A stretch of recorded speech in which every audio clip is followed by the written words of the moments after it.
Nosotros nada más somos administradores. Y nuestra responsabilidad es oír la enseñanza de Jesús de cómo hacer iglesia y llevarla a la práctica. ¿Sí?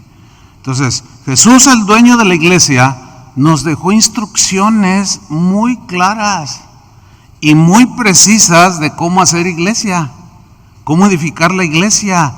A nadie, absolutamente, el Señor Jesús le pidió opinión de cómo hacer iglesia. A nadie le pidió opinión. Cuando Dios le dijo a Moisés, haz un tabernáculo, hazlo de estas medidas, le dio todas las instrucciones. No le dijo, oye Moisés, ¿qué te parece? ¿Cómo harías tú el tabernáculo? No, pues yo lo haría de 2 kilómetros. No, él le dio todas las medidas totalmente precisas, le dio todos los artículos y no le pidió opinión de cómo hacer el tabernáculo, tampoco de cómo debía de ser el arca. Dios le dio las instrucciones, porque hasta ahorita yo sigo entendiendo que Dios es más inteligente que cualquier ser humano, ¿o no? Aunque algunos se crean más inteligentes que Dios. Es común hoy escuchar predicadores que dicen, no, pues sí, la Biblia dice, pero a mí me parece que, mira qué listo. O sea, Dios dice esto, pero a mí me parece que debería de ser así. Wow, eso es muy temerario. Y por eso la iglesia de hoy está en crisis. Tampoco a nadie el Señor le dijo, haz iglesia como a ti te parezca, como creas conveniente. Acomódate al tiempo en el que les toque vivir, acomódense. No, al contrario, hasta lo cantamos. ¿Sí? No se amolden a la corriente de este mundo. No se dejen arrastrar por esa corriente, no. Entonces, si la iglesia de hoy está en crisis, es porque simple y sencillamente hemos hecho a un lado las instrucciones del dueño de la iglesia. Por eso. Pero ahora a nosotros nos toca retomar los principios básicos, fundamentales de cómo funciona una iglesia local y cómo debería funcionar la iglesia universal, como nos explicaba muy bien el pastor David, y cuál es él y los propósitos que cada congregación local debe de cumplir en esta encomienda que el Señor le dio a su iglesia cuando la comisionó para que predicara el evangelio por toda la tierra. Entonces, yo voy a hablar de 3 principios, 3 propósitos principales que una iglesia debe hacer.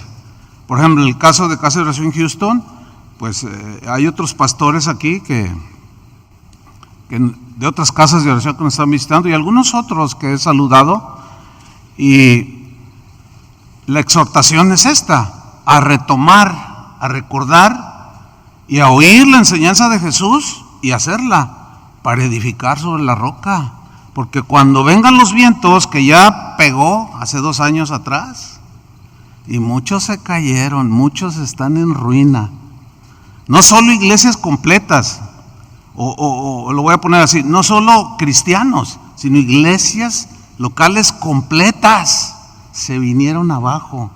Un pastor me llamó a Guadalajara y me dice, pastor, mi congregación ya no existe, tuve que cerrar, nadie regresó. Y yo le dije, Señor, ¿qué le digo? Y en eso le pregunto, más bien le dije, a ver, haz memoria rápido, ¿qué fue lo que les enseñaste los últimos 2-3 años antes de la pandemia a tu congregación?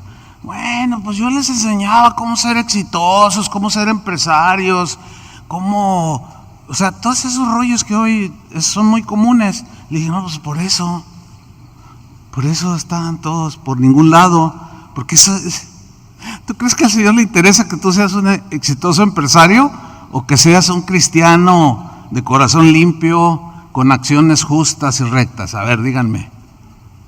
No, nadie me dice nada, les estoy preguntando. Entonces, 3 propósitos. Número 1, ministrar a Dios en adoración comunitaria. Ese es un propósito. El segundo es ministrar a los creyentes, como ahorita estamos haciendo, para ayudarlos a alcanzar la madurez en Cristo. Y número 3, ministrar al mundo, o sea, a los de afuera, con el Evangelio de Jesús. Voy a hablar brevemente de cada uno de estos 3 principios que he mencionado. El número 1, ministrar a Dios en adoración comunitaria, como lo acabamos de hacer hace un rato, y que David explicó muy bien. Miren, todas las doctrinas bíblicas que hoy practicamos, cuando estemos con el Señor, van a ser innecesarias. Por ejemplo, la fe. ¿Para qué vamos a ejercitar la fe si ya lo estamos viendo? La doctrina de la sanidad, ¿para qué? No se va a necesitar porque nadie va a estar enfermo, no va a haber enfermos ahí en el cielo. ¿Me están siguiendo? ¿Sí? Etcétera. O sea, ya no, la doctrina de la santidad ya no va, nadie la va a predicar porque ya estamos consumados en la misma santidad de Dios. Sin embargo, la adoración es la única doctrina que permanecerá después del fin de este mundo y por los siglos de los siglos. La adoración. ¿Habían reflexionado en eso? Esa nunca se va a acabar. Por eso Pablo dice, cesarán las lenguas, cuando venga lo perfecto ya no habrá revelación, ya no habrá, porque ya no. Sin embargo, la adoración permanecerá por los siglos de los siglos. Y si alguien no entiende, porque hay gente que dice, no, a mí no me gusta la alabanza ni la adoración, yo llego a la fileta, a la palabra de Dios. Entonces el cielo no es tu destino, porque si algo se distingue el cielo es por la adoración a Dios. Entonces te vas a sentir muy mal, entonces no es tu lugar. Entonces vayan quitándose de su mente y renuévenla de todas esas cosas, como decía David en su tema anterior, ¿verdad? De que yo creo en Cristo, pero no creo en la iglesia, y con sus argumentos que es fundamental sobre la arena, de verdad. El tema de la adoración, hermanos, aparece en toda la Biblia, desde el Génesis hasta el Apocalipsis, y tardaríamos todo un año en dar la teología de la adoración, de verdad, domingo tras domingo, tras domingo, tras domingo. En las reuniones de los cristianos, así como nosotros, debemos de centrar nuestra adoración en Jesús. ¿En quién? En Jesús. Todo debe girar alrededor de la exaltación a Jesús. El foco de atención debe ser Jesús. El motivo de la celebración debe ser Jesús. El motivo de reunirnos debe ser Jesús, no Jesús Olivares, sino Jesucristo, nuestro Señor, porque todo debe de girar alrededor de Jesús. Jesús es como el sol que vemos en el firmamento, todo gira alrededor del sol, y Él es el sol de justicia. Y en esa analogía, todo debe girar, toda actividad, todo debe de girar alrededor de Jesús. Y eso es adoración, porque incluye rendición, obediencia, etcétera, etcétera, etcétera. Entonces, en una congregación que se dice cristiana, créanmelo, hermanos, que los artistas que andan promocionando sus CDs no caben en un lugar así. No tienen nada que hacer, absolutamente nada. Mucho menos tener a alguien con un buen talento como foco de atracción. Créanmelo, que no tiene nada que ver, porque quita la atención de Jesús mismo y otras muchas cosas que yo puedo mencionar. Entonces la alabanza y la adoración, que como comunidad, porque el concepto de alabanza y adoración es muy amplio, créanmelo, hermanos, pero incluye un elemento importante, ya David lo explicó, el congregarnos y adorar al Señor, como lo acabamos de hacer hace un momento. Entonces, la alabanza y la adoración no es para nosotros. Debe ser diseñada no para nosotros, no para que nos guste a nosotros o nos agrade a nosotros. Debe ser planeada, diseñada y motivada por un corazón que quiere adorar a Dios en espíritu y en verdad. Y que esa alabanza y adoración sea para Él. No, nunca debe ser preparada para agradar a los que vienen o para que les guste a los que vienen, para atraerlos a Cristo. No, al que no es cristiano se le atrae por medio de la predicación del Evangelio. Pero ¿sabían que el Evangelio aún se puede predicar cantando en adoración? ¿Sí? Pero esto tiene que ser por gente que es comprometida, que vive una vida santa y en obediencia. Que ese es un concepto, y eso ya sería un tema, ya meternos con los que ejercen el ministerio de la alabanza. En una ocasión, yo suelo poner este ejemplo porque se me quedó bien grabado, porque mucha gente no entiende todos estos conceptos y tienen que ser enseñados, pero a veces aunque sean enseñados, algunos como el hombre imprudente que Jesús mencionó, le entra por aquí, le sale por acá, no, oye, pero no hace. Entonces yo me encontré a una señora en un pasillo, acaba de terminar la reunión y me dice, hola pastor, ¿cómo está? Hola, ¿cómo está, hermanita? Y me dice, hermano, le digo una cosa. Le digo, sí, dígame, no me gustó hoy la alabanza. Y le digo, ay, qué bueno, porque no era para usted, fíjese. No es para nosotros. Sin embargo, hay motivaciones en algunos creyentes, directores de alabanza, músicos, etcétera, no de agradar a Jesús, sino de agradar al oyente. Por eso es que el concepto de vamos a un concierto cristiano, ¿dónde queda? Porque eso es para agradar a la gente. Vengo a ofrecerte mi talento, mi don, para que me veas cantar, y pues ahí nos juntamos y cantamos. Pero tienes que pagar una lana para entrar. ¿Pagar por adorar? Y bueno, ponen un montón de pretextos. No, es que el costo de las bocinas, del sonido, que las luces, que el quién sabe cuánta cosa. Pongan los pretextos que pongan. Jamás se puede contemplar una situación así. Créanmelo. Porque no es la iglesia como tal, sino es un montón de gente que pues vaya a pasarla bien. Ahora, si el sonido estuvo haciendo feedbacks y cosas raras y no se oye bien, la gente sale molesta. Ay, tanto que cobraron, yo pagué $50 para que tener ahí el chillido de las bocinas y, ay, no, estuvo terrible. Entonces, ¿qué es esto? ¿Qué es esto? Nuestra adoración, entonces, debe de ser dirigida siempre a Dios. Siempre. Debemos usar el tiempo que se dedica a la reunión comunitaria de alabanza y de adoración para ministrarlo a Él. En el siglo III hubo un pastor muy notable de ese siglo. Ese pastor se llamaba Novaciano. Y él escribió, él era un hombre muy docto en la predicación y un excelente pastor, dice las crónicas de la historia de la iglesia. Y este Novaciano escribió, yo tomé un extracto de algo que él escribió respecto a la adoración en el siglo III, cuando todavía la iglesia mantenía una pureza muy notable.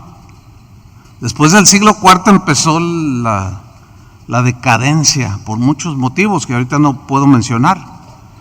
Y él escribió lo siguiente: nosotros los creyentes le damos adoración al que es más sublime que lo sublime. Nosotros damos adoración al que es más alto que las alturas. Damos adoración al que es más profundo que toda profundidad. Adoramos a aquel que es más transparente que la luz. Adoramos al que es más brillante que cualquier brillo. Adoramos al que es más resplandeciente que todo esplendor, al que es más poderoso que todo poder. Adoramos al que es más hermoso que cualquier hermosura. Adoramos al que es más verdadero que cualquier verdad de los hombres. Adoramos al que es más grande que cualquier majestad, refiriéndose a un rey. Adoramos al que es más sabio que cualquier sabiduría humana, al que es más bueno que cualquier bondad, al que es más justo que toda justicia, al que es más misericordioso que cualquier misericordia, al que es la fuente de toda buena dádiva. A ese y solamente a ese le damos gloria, honra, alabanza y adoración. Esos eran los cristianos de los primeros siglos. Nada que ver con lo que hoy sucede en muchos lugares. Que cuando conocemos lo que realmente es, en tu corazón debe de haber celo por obedecer la palabra de Cristo y no prestarnos a las corrientes que hacen de la iglesia lo que el enemigo quiere, y los que hombres perversos y gente avariciosa, deseosa de dinero hacen con la iglesia. No podemos estar de acuerdo con eso. Por eso es que cada congregación local como esta debe ser un centro de adoración, con mucho entendimiento, un entendimiento lo más amplio posible que se pueda, de parte de los que ministran la alabanza. Pero es muy importante que el pastor lo entienda. Un pastor, miren, una iglesia que tiene un pastor, en este caso como casa de oración, tiene una ventaja. Casa de oración Houston tiene una ventaja muy importante. Digo ventaja en este sentido, porque el caso de esta congregación Casa de Oración Houston, el pastor es músico, preparado, pero no solo domina lo que es la música con el talento que Dios le ha dado, sino que entiende la palabra de Dios. Mezclen esas dos cosas y pues el resultado es evidente. ¿Sí? Pero ¿qué con un pastor que pues no sabe ni cantar siquiera? Pero eso no significa que, o sea, cada uno debe de aceptar los dones que Dios ha puesto en cada uno, ¿no? Si un pastor no puede cantar, no tiene que hacer absolutamente nada aquí arriba, de verdad, sino que pedirle a Dios que de entre la gente que Dios le reparte talentos, dones, haya gente que lo haga bien. Porque a veces es muy lamentable lo que se ve en algunas iglesias. Hay pastores que están muy conscientes, dicen, no, yo ni en el baño canto, dicen.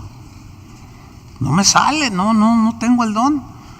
Pero algunos otros dicen, no, pero lo que Dios ve es el corazón. Es cierto, pero nosotros oímos.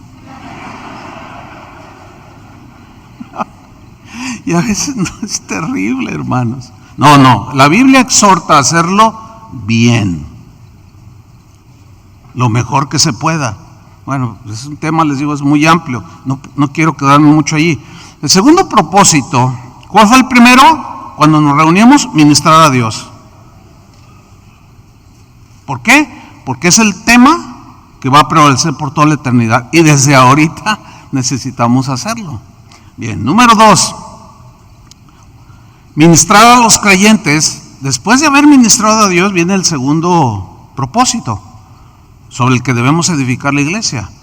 Ahora, ministrar a los creyentes para ayudarlos a madurar, a crecer, que es exactamente lo que ahorita en este momento yo estoy haciendo, que es exactamente lo que hizo David con la enseñanza que dio. Está instruyendo, está enseñando, estamos haciéndolo, ahora ministrando a ustedes. Dios nos ministra a nosotros a través de la palabra, y para eso usa a sus pastores, a sus ministros, a sus maestros. ¿Sí? Mateo 28:18 dice así esta parte de la escritura: y Jesús se acercó y les habló, o sea, a los apóstoles, comisionándolos, diciendo: toda potestad, toda autoridad me es dada en el cielo y en la tierra. O sea, es ilimitada su autoridad. Y con esa autoridad ilimitada que el Padre le dio al Hijo, dice el versículo 19, por tanto, por consiguiente, id, vayan, yo los comisiono. ¿A qué? Haced discípulos a todas las naciones. Ahora, ¿hacer discípulos de quién? ¿Míos? Yo no hago discípulos para mí, que me sigan a mí. No. La tarea es hacer discípulos que sigan a Jesús. Por eso somos cristianos.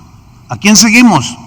A Cristo. A los primeros cristianos les llamaron así, no tenía el sentido que hoy tiene, ¿qué eres? No, soy un cristiano.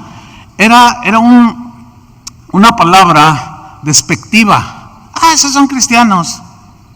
Cristiano era una palabra en sus orígenes despectiva. Son cristianos, son seguidores del tal Jesús. Entonces, ¿qué vamos a hacer? Discípulos. Para ser un discípulo, eso no se hace de la noche a la mañana. Es toda una vida. Toda una vida. Yo tengo 40 años pastoreando la misma congregación. Y todavía no acabo. Dios no acaba conmigo. Y seguimos discipulando, y seguimos discipulando, y seguimos discipulando. Porque esa es la tarea que el Señor dejó. ¿Lo alcanzan a ver? Sencillo. Vayan y hagan discípulos, seguidores míos. Y les dice, bautícenlos en el nombre del Padre, el Hijo y del Espíritu Santo. Obviamente después de arrepentirse, después de haber creído, viene el arrepentimiento y viene el bautismo.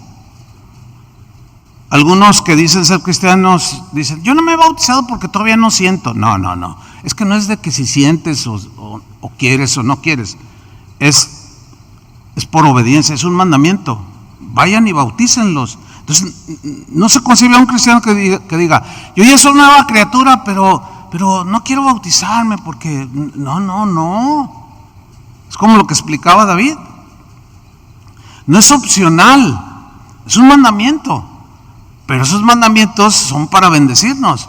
Entonces dice, vayan y hagan discípulos, bautícenlos, y lo dice en el versículo 20, enseñándoles que guarden. Aquí guardar es obedecer, enseñándoles a que obedezcan todas las cosas que os he mandado. ¿Cuántas cosas? Todas. ¿Y dónde está todo lo que Jesús enseñó? Está registrado en los evangelios.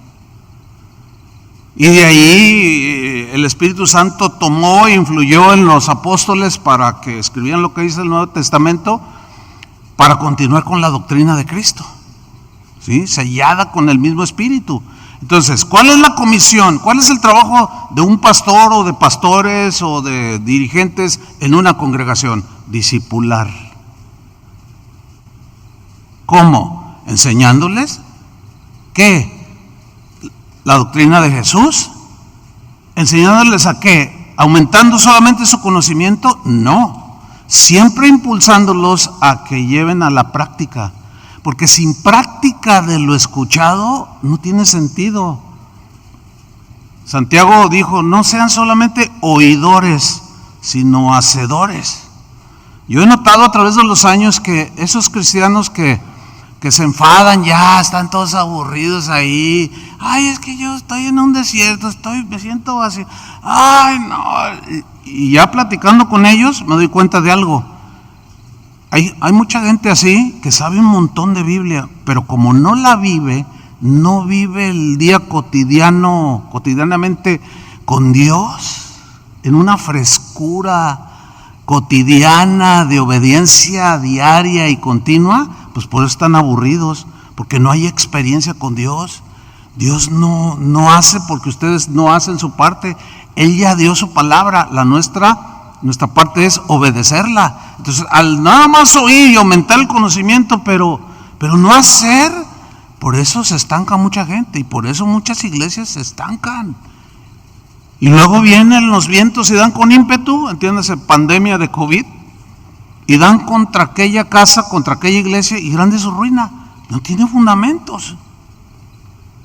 Vuelvo a Mateo 28:20, enseñándoles que guarden todas las cosas que os he mandado. Es un mandamiento.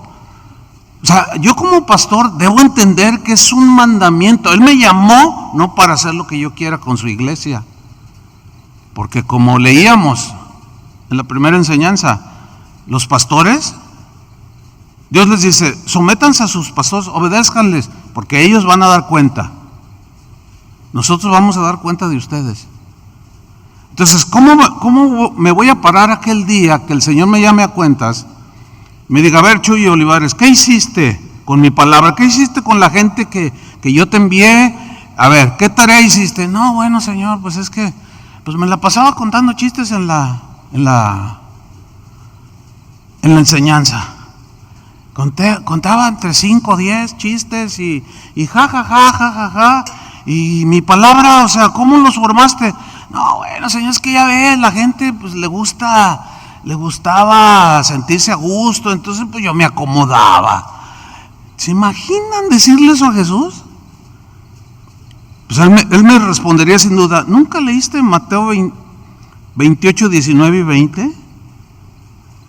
Yo no te encomendé para que los entretuvieras, yo te encomendé y ahora te pido, te estoy llamando a cuentas.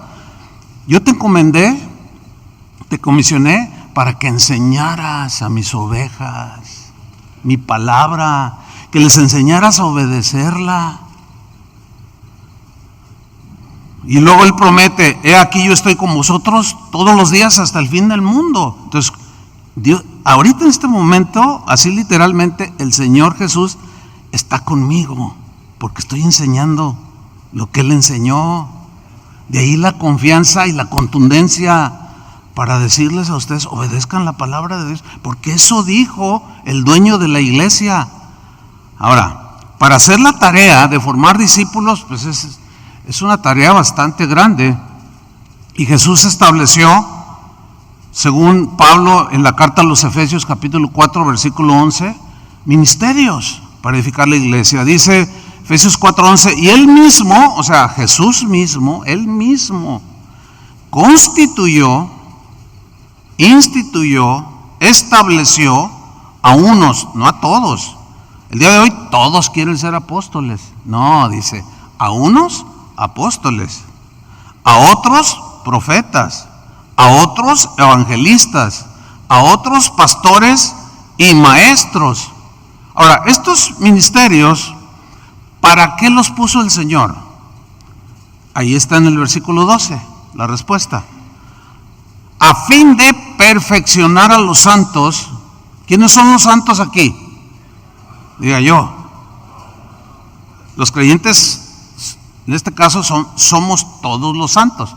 Pero a alguien le toca discipular, a alguien le toca enseñar. Como en este caso a mí me tocó esa parte. ¿Cuál es mi responsabilidad? Perfeccionar a los santos. ¿Qué es perfeccionar? El término perfeccionar tiene un concepto en el griego de ayudar, de equipar, de instruir, incluye restaurar, formar. Todo eso significa, eso y otras definiciones más, sinónimos, significa perfeccionar. Entonces, mi trabajo, ¿cuál es como pastor? ¿Cuál es el trabajo tuyo, Arturo, como pastor? Daniel, como pastor. Perfeccionar a los santos, o sea, enseñarlos, ayudarlos, restaurarlos, disciplinarlos, formarlos, etcétera, etcétera, etcétera. ¿Para qué? ¿Para qué? Para la obra del ministerio. Obra para el trabajo del ministerio. ¿Cuál ministerio? De la proclamación a todo el mundo del Evangelio de Jesucristo. No para que nos quedemos nada más así disfrutando las bendiciones del Señor, sino compartir al mundo entero. Pero previamente, ¿cuál es la primera función? Adorar a Dios, rendirnos en adoración, porque cuando adoramos a Dios estamos ante el más alto que cualquier altura. Estamos admirando al más admirable que cualquier ser humano, por más admirable que sea. O sea, todo por encima de de la grandeza que el ser humano puede encontrar, a la que Pablo se refirió como todo eso lo tengo por basura, aunque dijo una palabra, en el original es un poco más fuerte esa palabra, todo lo tengo por basura.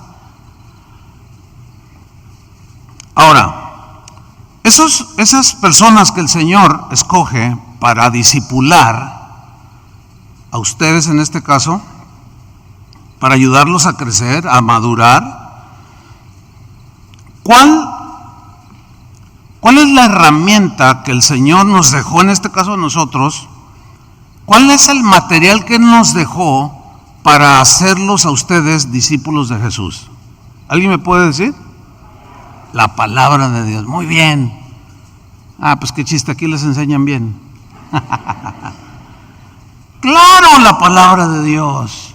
La palabra de Dios que en estos últimos años, mire que me ha tocado ver un desarrollo de lo que es la iglesia a nivel mundial y de lo que se predica en muchos púlpitos, y me ha tocado ver aún en vivo expresiones como estas. Presentan al predicador y empieza así, se hace el muy chistosito y empieza a decir un montón de chistes, y luego, a ver tú, ven, a ver, haz esto, y puro chiste y nada de palabra. Y luego, este era un congreso de jóvenes y había varios miles y todos, y todos bien a gusto. Y de repente dice el predicador, dice, pero yo sé que hay 2, 3 por ahí que sí, tiene que ser la palabra. O sea, me la estaba tirando a mí. Pero yo no hice ningún gesto y dije, pues sí, ¿no? Y dice, bueno, para esos que se creen muy no sé qué de la palabra, abran la Biblia, Levítico 11:5, que nada que ver, ya leímos la palabra. Y nada que ver del texto con lo que estaba diciendo. Una burla tan vergonzosa que yo estaba orando para que no le cayera un rayo ahí en ese momento al predicador, y se lo tragaron los gusanos. Pero ¿saben una cosa, hermanos? Mira, si tú vas por ejemplo, tú eres nutrióloga o nutriólogo, y tú vas a una conferencia sobre nutrición, y va a haber un expositor o algunos expositores. ¿Qué esperas escuchar en esa conferencia? Díganmelo, por lógica. Conferencias acerca de la nutrición. Ok, si tú eres astrónomo y vas a una conferencia de astronomía y los últimos adelantos de la tecnología en telescopios y que descubrieron no sé cuánta allá en el cielo, y va a una conferencia sobre astronomía y todo eso, ¿qué esperas escuchar de los exponentes? Astronomía. Si tú vas a una iglesia cristiana, ¿qué esperas escuchar? ¿Ven? Una lógica muy sencilla, muy simple. Ahora la pregunta es esta: ¿hay palabra de Dios? ¿Hay evangelio en la mayoría de las iglesias a nivel mundial? No sé qué tan enterados estén ustedes, pero escasea, hermanos. Hay un montón de cosas, hay psicología que ha sustituido la palabra de Dios. Hay planes y métodos humanos que no tienen que ver nada con el Señor. Han metido la mercadotecnia dentro de la iglesia. Los sistemas de crecimiento de los negocios como Starbucks, como McDonald's, sistemas concebidos en la mente humana, y luego los meten a la iglesia para que crezcan las iglesias. O sea, si no somos taqueros ni hamburgueseros, somos formadores de discípulos. Y si usted va a la iglesia que va y no escucha palabra de Dios, usted tiene todo el derecho de seguir buscando. Porque también es una responsabilidad de usted. Usted tampoco es inocente, ¿eh? También es una responsabilidad suya, porque usted ya sabe que usted tiene que ser formado como discípulo y tiene que ir a un lugar donde hay formadores de discípulos. Pero la palabra de Dios es la herramienta, la materia prima que el Señor dejó a los que forman discípulos como el material. Segunda de Timoteo 3:16, Pablo le dice a un joven pastor llamado Timoteo y le recuerda la materia prima para ser discípulos. Y le dice, mira Timoteo, toda la escritura, aquí escritura se refiere al Antiguo Testamento, porque todavía no estaba formado el Nuevo Testamento. Pero sin lugar a dudas que lo que hoy tenemos como el Nuevo Testamento, al paso de algunos años, que se formó lo que llamamos el canon, que significa regla, el grupo de libros que en el consenso de los líderes espirituales del pasado eran los inspirados, que hoy tenemos como la Biblia. Entonces podemos incluir en toda la escritura el Antiguo y el Nuevo Testamento que hoy tenemos. Ahora, ¿cómo es toda la escritura? Es inspirada, dice, por Dios. Inspirada por Dios. ¿Qué significa inspirada por Dios? En el griego tiene la idea de aliento.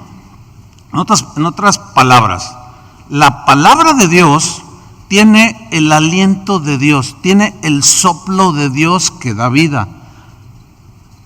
Un ejemplo, cuando Dios hizo a Adán del barro, dice que sopló en su nariz. ¿Aliento de qué? De vida. Bueno, inspirada significa entonces que tienen, que la palabra de Dios que leemos, que estudiamos, tienen la vida de Dios. Y al ser predicadas, esas escrituras producen la vida de Dios en los oyentes. ¿Ve la importancia? Si usted se fijó o sigue las enseñanzas que damos, se fija que no tiramos mucho rollo al iniciar la reunión o la predicación. Los saludos ayer ya los di y la gratitud a Dios por permitirme estar aquí. Pero no tomamos, hay gente que se tarda 15 minutos. Ay, les mando saludos mi hija. Ay, fíjense que el otro día, cumplió 18 años mi hija y pues ya entró a la sociedad y pues estábamos bien contentos, hermanos, y se gozan con mi hija, todo así. Y luego, pero mi sobrina también. Y con todo respeto, pero pues Dios bendiga a su sobrina y a su nieta y a su hija, pero a mí predíqueme la palabra de Dios. Y ya después acá abajo en el convivio, pues mi hija esto, mi nieta esto, y desperdician el tiempo valiosísimo para formar discípulos. Es un desperdicio que en algunos casos llega a ser una ofensa grave a Dios y al Espíritu Santo. La palabra de Dios excluye totalmente cualquier otro pensamiento que no se origine en Dios. Cualquier palabra o mensaje que no se origine en la mente de Dios, en el corazón de Dios, son palabras muertas. No tienen vida. Por más bonito que suenen las frases, si no es la palabra de Dios, no tienen el poder de infundir la vida de Dios, que es la que produce el impacto en el corazón del discípulo, y es la única palabra que puede transformar. Hebreos 4:12, Dios mismo, por el Espíritu Santo, habló así de su misma palabra. Leamos Hebreos 4:12. Porque la palabra de Dios, ¿la palabra de quién? De Dios. El día de hoy hay una moda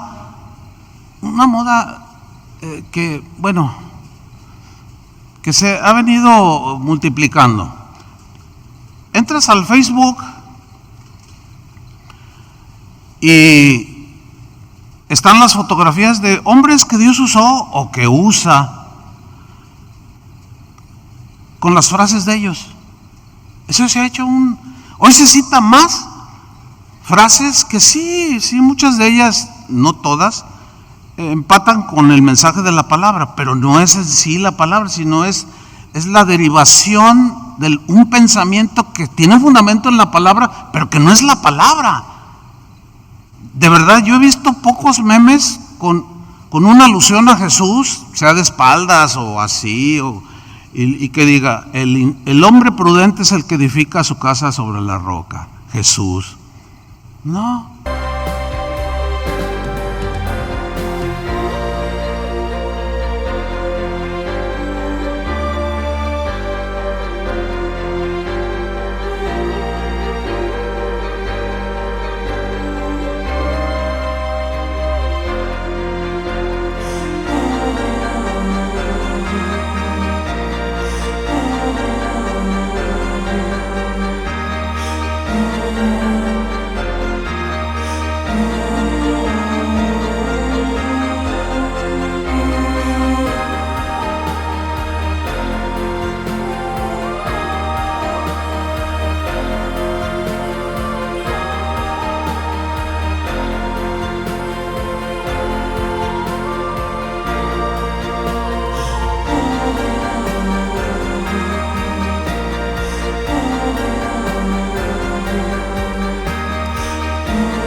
Hasta a mí me involucran en ese rollo. Porque a veces uno dice cosas en base a la palabra y lo pone en la frase y luego Chuy Olivar. Eso a mí la verdad no me simpatiza para nada. Porque ahí como que, no sé, pero quizás a algunos les guste. Yo les digo con sinceridad, a mí no me gusta eso. No, y no creo que a Jesús le guste que yo compita con él. Les voy a contar alguna experiencia real. Hace muchos años, cuando el Señor empezó a bendecir nuestra vida ministerial, y una vez el Señor así claramente me dijo, mira Chuy, no se te olvide que yo soy Jesús, y como yo me llamo Jesús también, así me pusieron, dice, mira, no se te olvide, yo soy Jesús y tú sigues siendo Chuy. Porque a los Jesús en México ustedes les dicen Chuy, es un apodo. En Argentina dicen, cuando tienen frío dicen, Chuy, qué frío. Entonces cuando yo vivía en Argentina se reían mucho, porque, oye Chuy, ¡ay Chuy, qué frío! Decía. ¿Y por qué Chuy? Pues porque así me puso el Señor. Él es Jesús. Porque algunos me dicen, ¿por qué no te pones Jesús Olivares? No, pues tiene su historia, ¿verdad? Y no hay ninguna actitud así media rara de mi parte. No, la verdad. Porque mientras menos aparezcamos, mejor. Ahora es inevitable que no te pares delante de las ovejas que Dios te puso para pastorear. Sí, pero hay que hacer la tarea. Y entonces volvamos al Hebreos 4:12, porque la palabra de Dios, ¿cómo es la palabra de Dios? Viva, o sea que tiene la vida de Dios, pero luego añade otra palabra, es eficaz. Es eficaz. O sea que produce resultados, eso significa en el griego. Entonces la palabra que tiene la vida de Dios es la única que puede dar resultados espirituales en las vidas de los discípulos. Y luego añade, y esa palabra viva y eficaz es más cortante que toda espada de dos filos. La espada de dos filos se entiende cortaba de los dos lados. Hay espadas que solo tienen un filo, por ejemplo la espada de los musulmanes, algunas tienen filos solamente sobre la parte inferior, pero hay otras que tienen en los dos. Esas son más mortales. Pero en el caso de la palabra de Dios toma esta analogía para ilustrar cómo es que penetra. Porque una espada en los tiempos bíblicos, cuando eran las guerras, era puro espadazo, ¿no? Los que usaban la espada de un solo filo abajo, pues era para dar como machetazos, ¿no? Pero los que usaban la espada de 2 filos, esa era la lucha cuerpo a cuerpo, y cuando lograban evadir la guardia del otro, esa penetraba y traspasaba.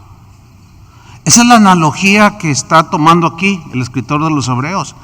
Dice que la palabra de Dios es viva y eficaz y es más cortante, o sea, más penetrante, a eso se refiere, que toda espada de 2 filos.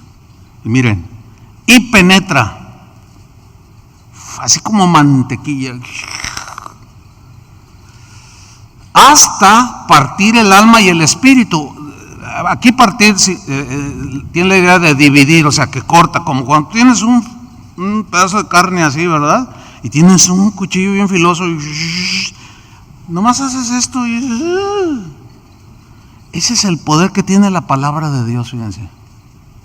Entonces, un predicador necesita saber, un formador de discípulos necesita saber el poder que tiene la palabra de Dios. Yo más o menos entiendo que sí tiene poder, créanmelo. Por eso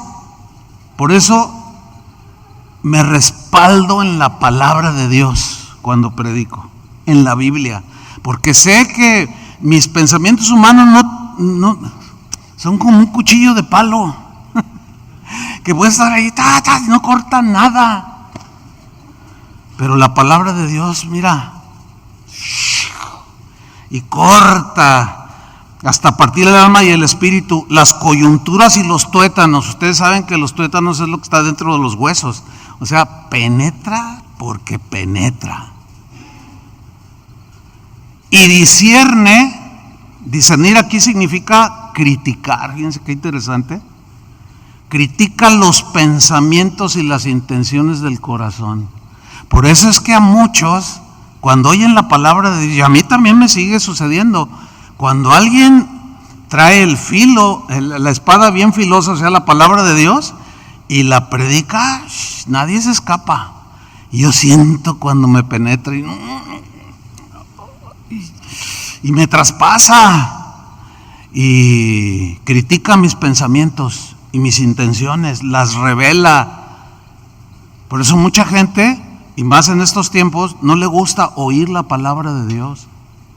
Se enojan, imagínense, se enojan cuando escuchan la palabra de Dios. ¿Pero saben por qué se enojan? Porque el Señor los descubre, los desnuda con la palabra de Dios. Y la típica, ustedes saben la típica, ¿verdad?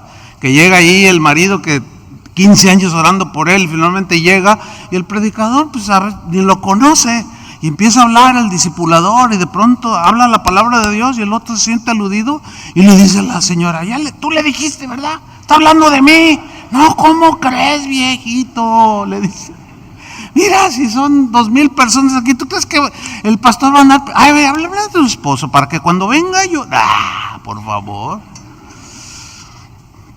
Lo que yo prediqué ayer estaba filoso.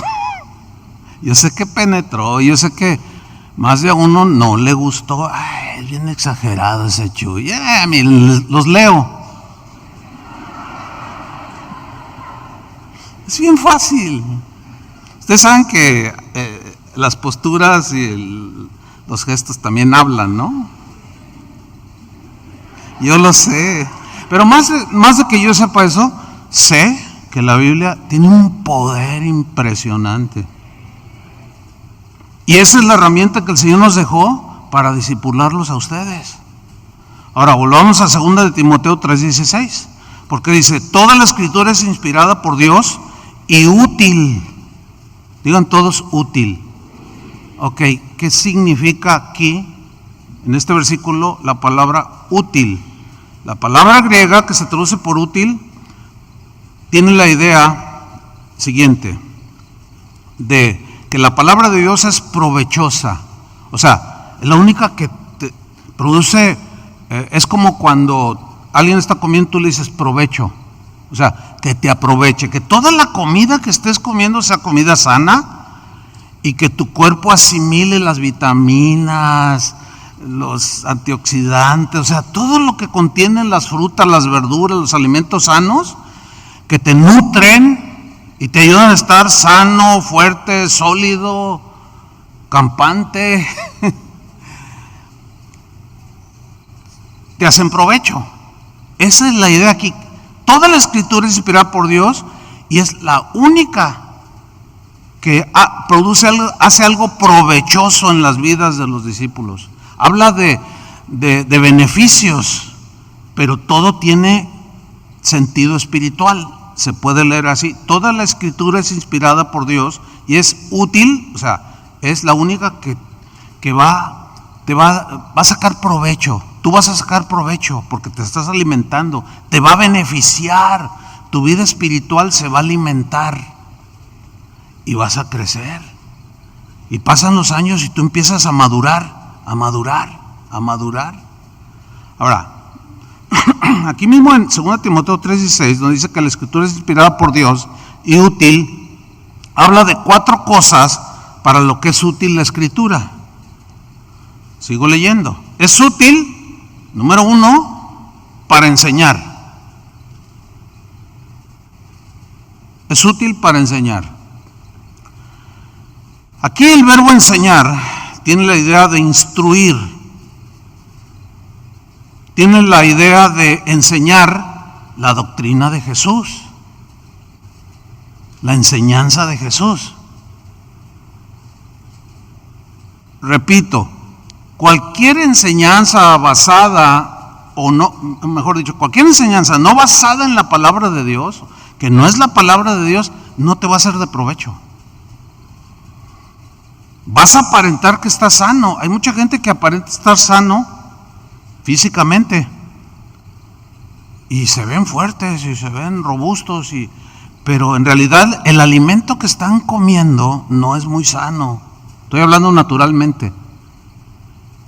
Y luego a veces uno los ve y dice, ay, o sea, 2 kilos de costillitas así, de esas que hacen aquí en Texas, así. Ay, mira qué bendición. El otro, oye hermano, ¿te vas a comer todo eso? No, la Biblia dice que puedo comer de todo. Sí es cierto, pero mídele, porque un día te va a cobrar la factura, ¿sí o no?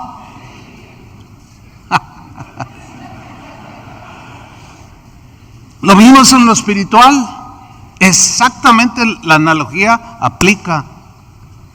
Muchos se la pasan oyendo mensajes super nice que creen que es palabra de Dios, o son doctrinas que tienen medias verdades. Acuérdense que un poquito de veneno mezclado en un alimento, un poquito, y luego lo baten ese poquito y puede matar.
Muchas ratas.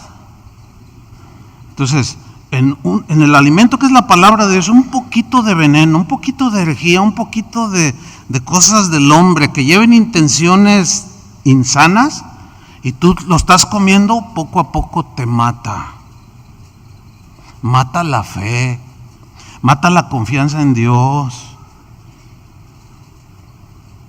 mata la espiritualidad.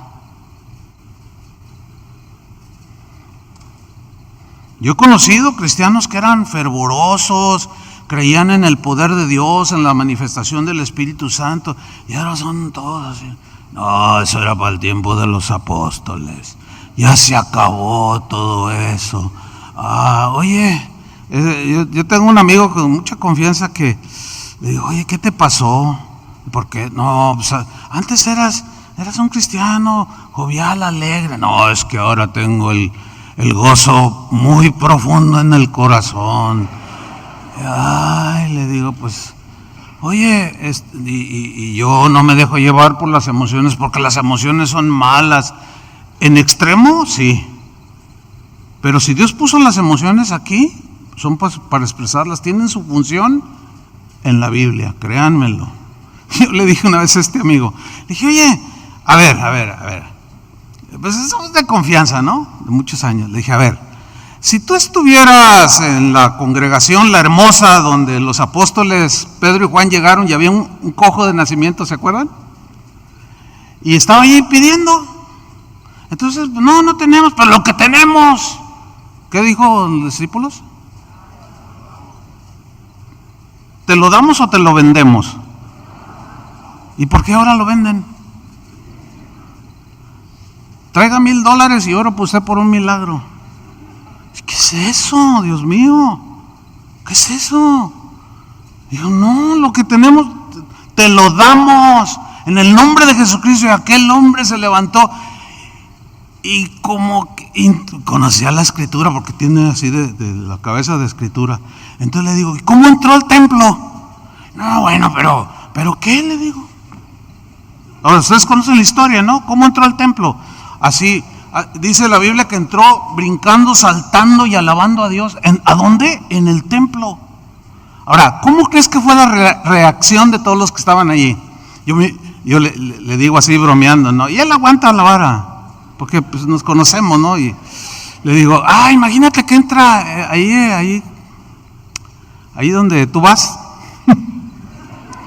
Entra un mendigo que fue sanado y nunca había caminado y entra brincando, saltando y alabando a Dios. ¿Cómo crees que fue la reacción de la gente allá? Y le digo yo me imagino más o menos así, a como tú dices, ¿no? Oye, amor, le dice un hombre a su esposa, oye, amorcito, ¿ya viste al cojo? ¿Y ahora qué? ¿Por qué tanto brinco estando solo tan parejo? ¡Qué irreverencia a Dios!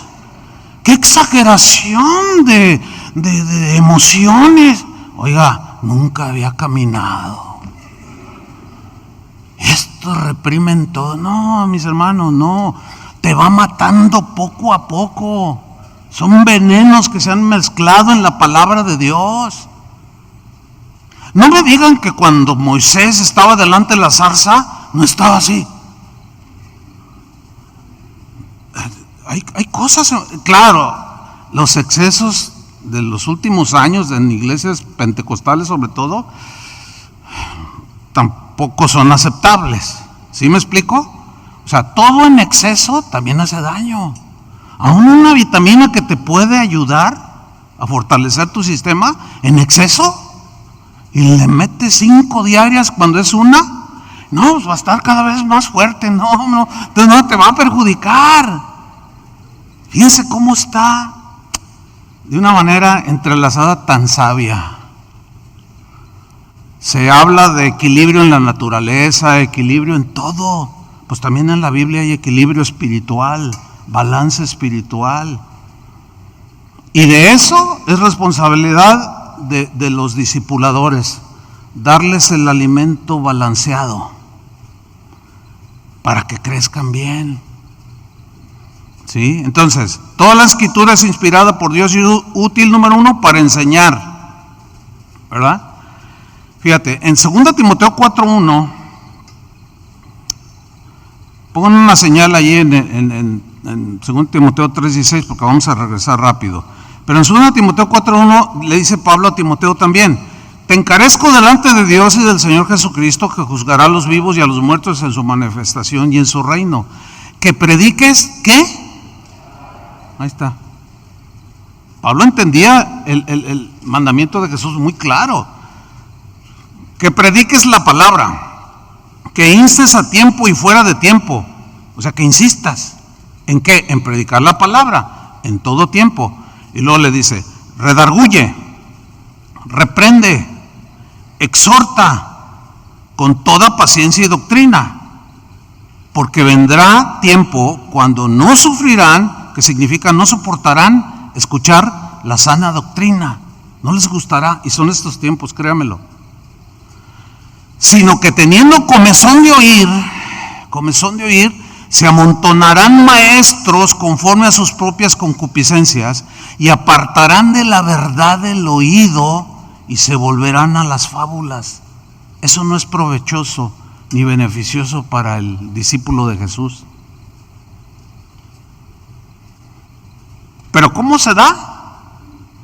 Hay comezón de oír. Cuando tenemos comezón y nos rascamos, ¿cuál es la sensación que sentimos cuando nos rascamos? Que te da acá en la espalda y no alcanzas y le dices a tu esposa: ay, ráscame, rápido, y luego te rasca y luego, O sea, hay una sensación así de así bonita, ¿no? Así como de descanso, así. Noten la analogía, tendrán comezón de oír. O sea, ¿qué significa? Que te van a rascar y vas con enseñanzas que no son la palabra, pero que te gustan. Es como si te rascaran y ¡ay, qué bonito! Oye, pero eso no tiene nada de compromiso con Cristo, ¿verdad? O llega alguien y te dice lo que compartía David: no, pues yo creo en la iglesia, pero no en los cristianos. Yo creo en el Señor, pero no creo en la iglesia y ni en los cristianos. Y luego, no, pero sí, no, es que mira, son hipócritas, son esto, son lo otro. ¿No te has fijado? No, sí, mira, por esto y esto. Oye, de veras. Pero mira, tú y yo por Facebook podemos. Y te empieza a rascar el oído. Y al rato ya te gustó que te estén rascando la espalda. ¿Y qué sucede? Te van a apartar de las verdades del Evangelio. Pero volviendo a 2 Timoteo 3:16, toda la escritura es inspirada por Dios y útil, número 1, para enseñar, número 2, es útil para redarguir. ¿Qué significa redarguir? Significa reprender. Hablar con claridad para traer convicción de lo que es verdadero y que ustedes sepan distinguirlo de lo falso. Miren, la predicación que escucharon en la mañana de parte de David fue una muy buena exposición de la palabra. ¿Por qué? Porque reunió todo esto. Utilidad para enseñar, redarguir, porque nos redarguyó, ¿cierto? Nos trajo convicción a los que piensan mal, equivocadamente. Yo creo en Dios, pero no creo en la iglesia, no creo en los pastores. Pues ese es un error, porque no todos los pastores son tranzas, ni mentirosos, ni fraudulentos, como tampoco todos los cristianos son hipócritas, ¿verdad que no? Hay gente genuina así como ustedes, ¿o no? Estoy redarguyendo, porque yo sé que puede haber 2, 3 por allí que nomás la pura apariencia. Entonces, no se sientan ofendidos cuando escuchan la palabra de Dios de su pastor que los está discipulando.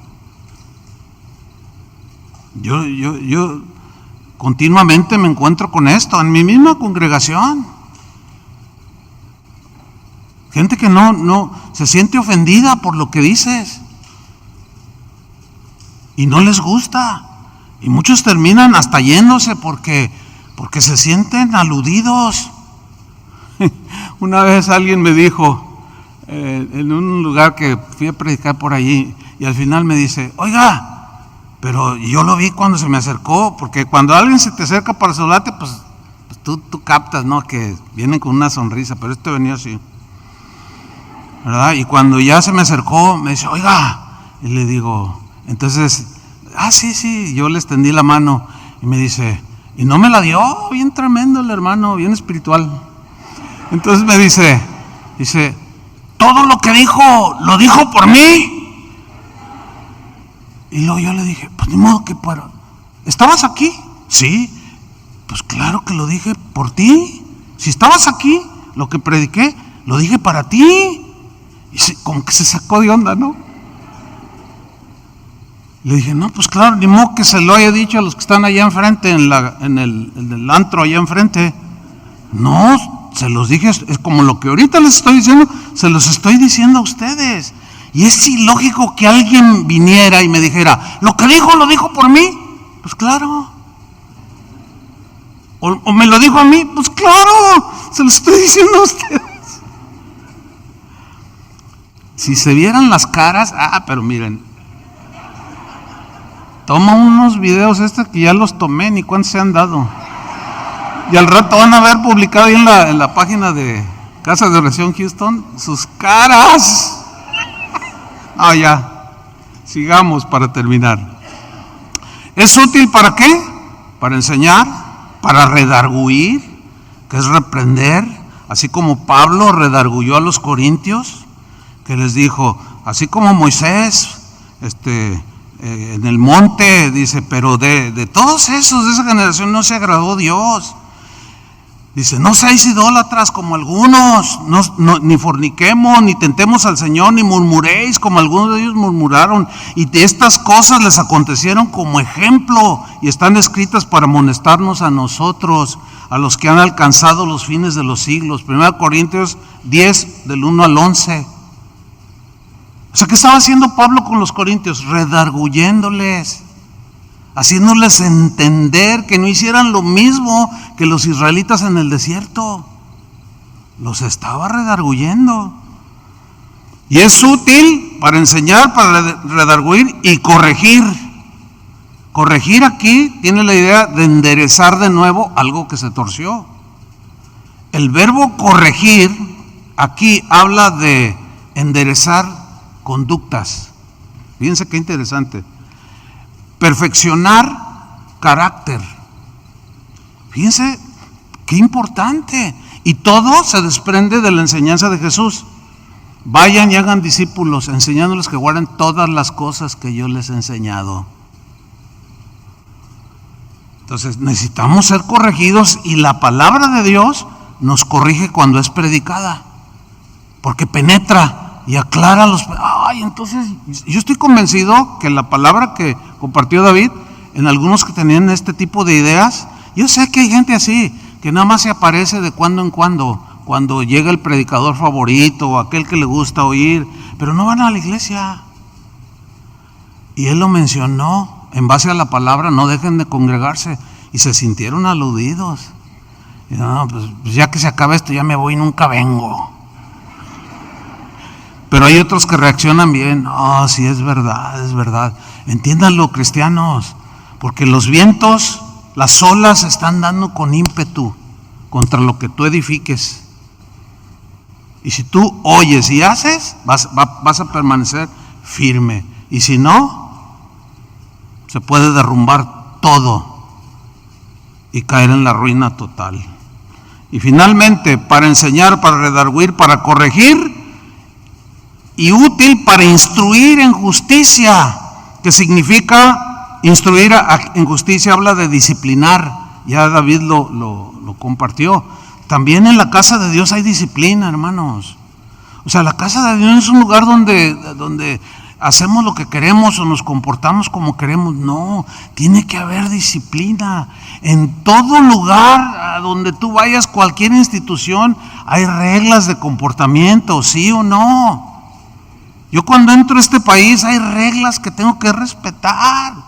Y si llego, no, pues es que en México no es así, me le pongo allí al de migración, pues me quita mi visa y regrésese a su desorden. Pero aquí tiene que ordenarse. Atrás de esa raya, por favor. Es que llevo prisa. A ver, ¿quién le discute? ¿Verdad que todos bien ordenaditos? Si tú vas a un estadio, a ver a los Astros, hay reglas. Violéntalas y te cae la policía. Hay reglas de tránsito.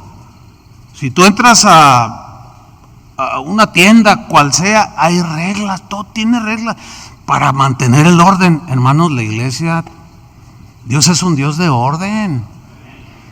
Entonces tiene que haber disciplina, como mencionó David, de cómo Pablo tuvo que disciplinar a un hombre que había cometido un pecado grosero. Se hicieron de la vista gorda, sí, no atendieron a eso. Y Pablo los redargulló, los reprendió, los corrigió.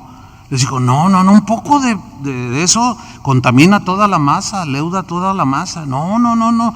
El tal tiene que ser separado hasta que se arrepienta. El problema con la disciplina es que los que tienen que aplicar la disciplina somos los formadores de discípulos, y ahí es donde se nos pone feo a nosotros.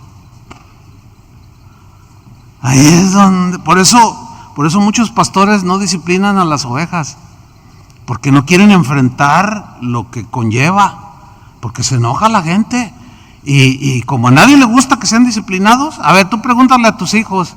Yo a veces que están los niños así, niños, ¿les gusta que sus papás los disciplinen? No, ellos te dicen la verdad.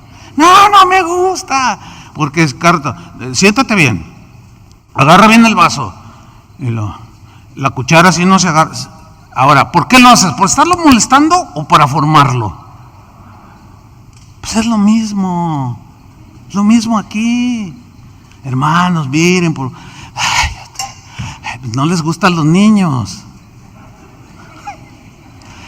Pero luego ya van madurando y ya los niños ya llega un momento que ya no les dices cómo agarren la cuchara. Ahorita tu mamá todavía te dice a los 40 años que tienes, hijo, no agarres así la cuchara, ¿verdad que no?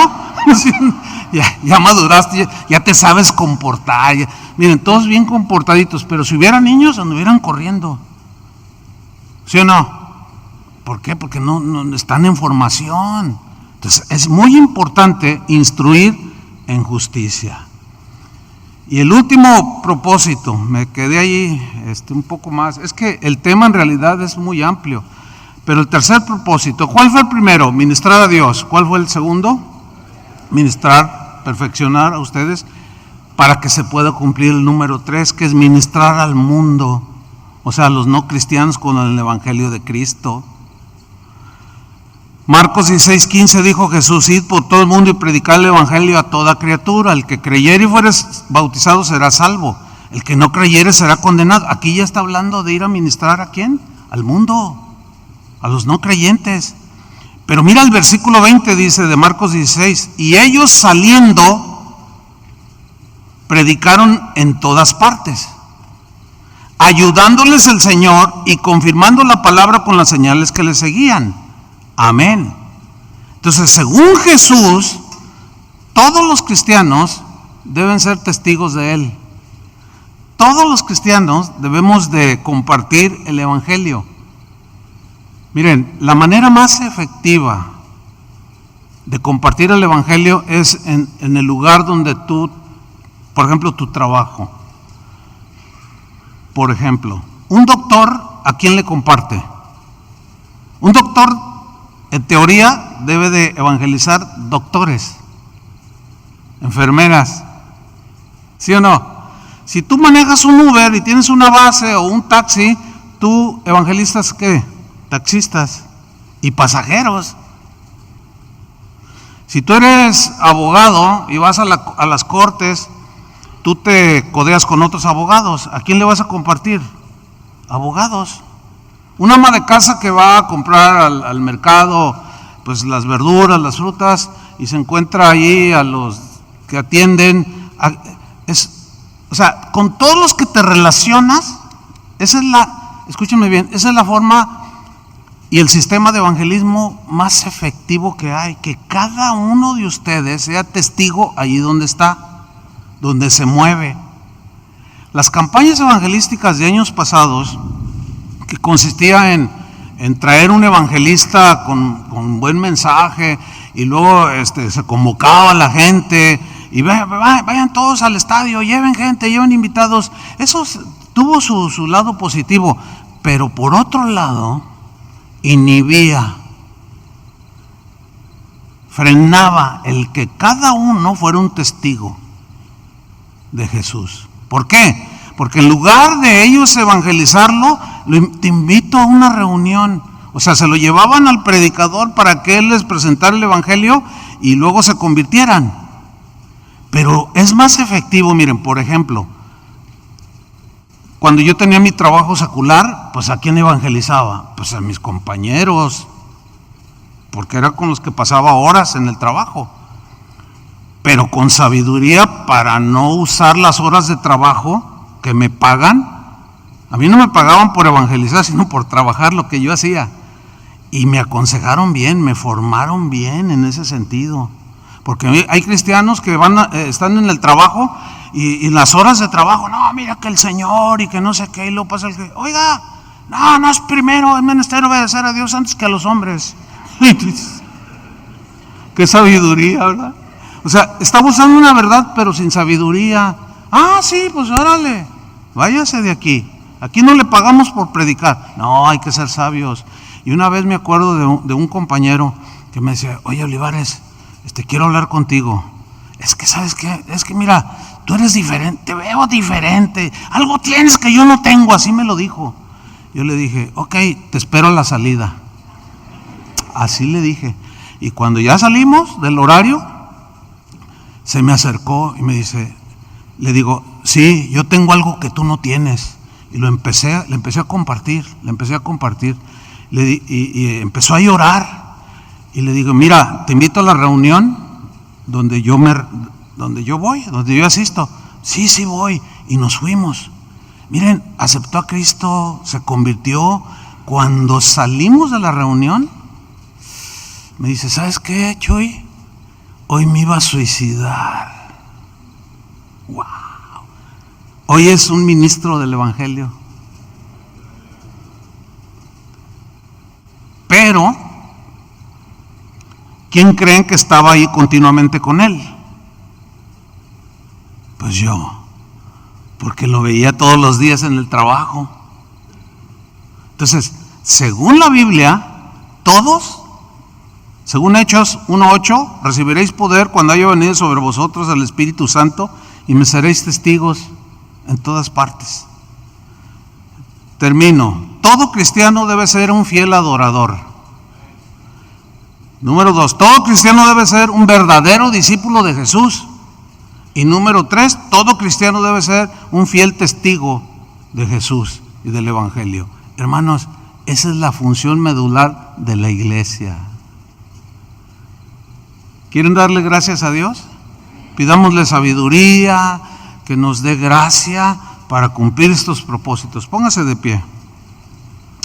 Señor, muchas gracias por tu palabra. Gracias porque hemos sido alimentados, redargüidos, exhortados, reprendidos, corregidos en justicia por tu palabra, Señor, porque estamos en formación.